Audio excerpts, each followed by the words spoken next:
نحمده ونصلي على رسوله الكريم أما بعد فأعوذ بالله من الشيطان الرجيم بسم الله الرحمن الرحيم اهدنا الصراط المستقيم صدق الله العظيم إن الله وملائكته يصلون على النبي يا أيها الذين آمنوا صلوا عليه وسلموا تسليما اللهم صل على محمد وعلى آل محمد وبارك وسلم عليه بلغ العلا بكماله كشف الدجى بجماله حسنت جميع خصاله صلوا علیہ وآلہ۔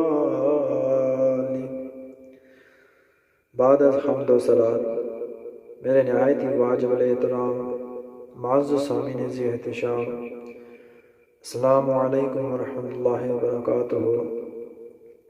آج میں روزہ رکھنے کا خصوصی اجر رب ذوالجلال کی طرف سے دیے جانے پر گفتگو کروں گا۔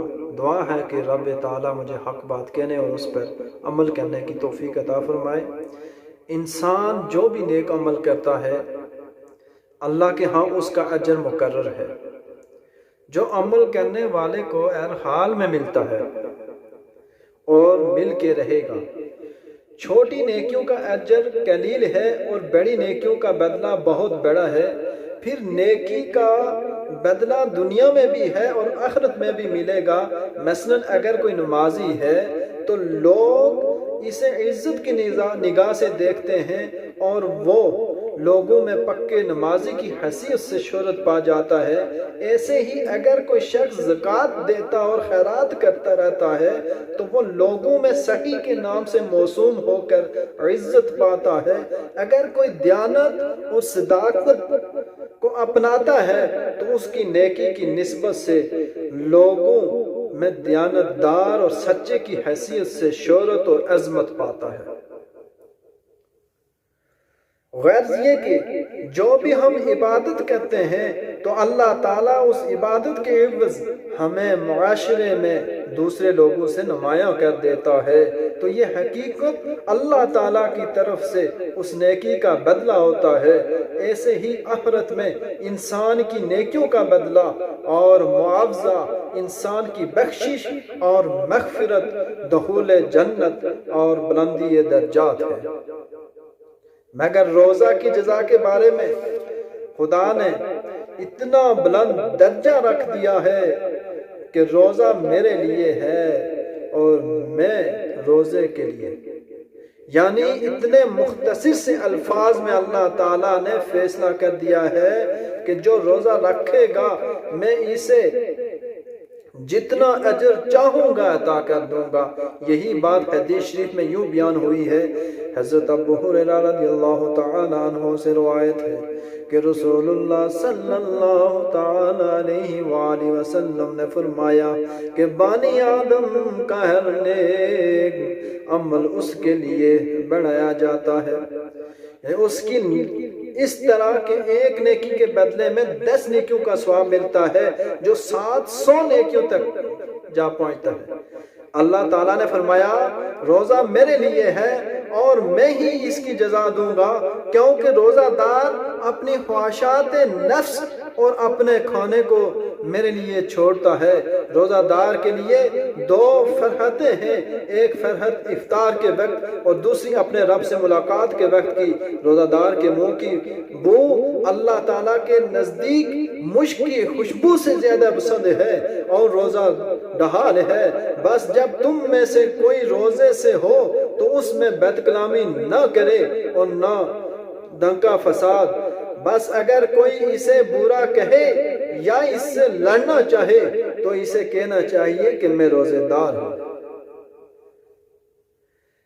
اس حدیث میں بتایا گیا ہے کہ نیک اعمال کے سلسلہ میں ادنا درجہ 10 ہے، کہ نیکی تو ایک ہو مگر ثواب اس کا 10 گنا ملے، پھر اس کے بعد نیکی عمل کرنے والے کے صدق و خلوص پر انحصار ہوتا ہے کہ اس کی ریاضت اور مجاہدہ اور اس کے خلوص و صدق کے نیت میں جتنی پختگی اور کمال بڑھتا رہتا ہے اسی طرح اس کے ثواب میں اضافہ ہوتا رہتا ہے، یہاں تک بعض حالات میں ایک نیکی پر 700 گنا ثواب ملتا ہے۔ گویا یہ آخری درجہ ہے، لیکن بعض مقامات اور اوقات ایسے بھی ہیں جہاں کی جانے والی نیکی ایک نیکی سے بھی زیادہ اجر و ثواب سے نواز دی جاتی ہے۔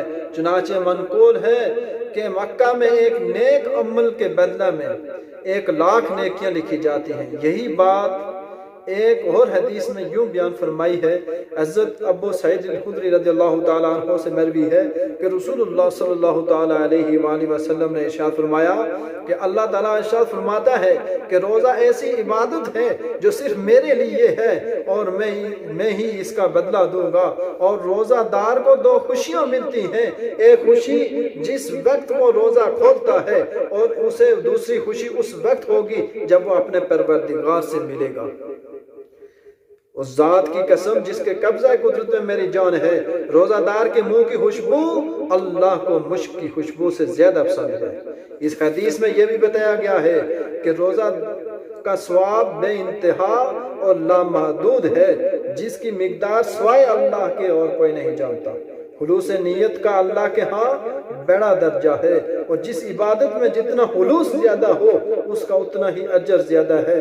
روزہ کے علاوہ جتنی فرضی عبادات ہیں وہ کسی نہ کسی صورت میں دوسرے لوگوں پر ظاہر ہو جاتی ہیں اور پتہ چل جاتا ہے کہ فلاں شخص عبادت میں مشغول ہے۔ نماز پڑھتے وقت اکثر دوسرے دیکھتے ہیں، زکوٰۃ دیتے وقت بھی اظہار ہو سکتا ہے۔ ایسے میں حج ایسا فریضہ ہے جو لوگوں کے ساتھ مل کر ادا کیا جاتا ہے، جس سے دوسروں کو پتہ چل جاتا ہے۔ لہذا ان تمام عبادات میں اظہار کے ذریعے ریا کا خطرہ لاحق ہو سکتا ہے، لیکن روزہ صرف ایک ایسی عبادت ہے جو اللہ کے سوا کوئی نہیں جانتا، کیونکہ یہ ایک مخفی عبادت ہے جو اللہ اور بندے کے درمیان ہے۔ ایک شخص بظاہر رمضان میں نہ کھائے نہ پیے تو اس کے بارے میں گمان کیا جا سکتا ہے کہ وہ روزے دار ہے۔